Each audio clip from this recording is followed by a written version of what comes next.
Ito po, tanong, what can you do to lessen your suffering?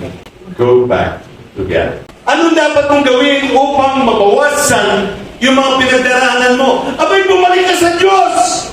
Walang ibang sagot kundi pagbalik sa Diyos! Sa inyo po, mga kapatid, na nagnanasang mabawasan yung mga kabigatan ng buhay, magbalik tayo sa Diyos. Wala mong ibang kasagutan kundi ang pagbabalik natin sa Panginoon. Wala nang iba. Bakit?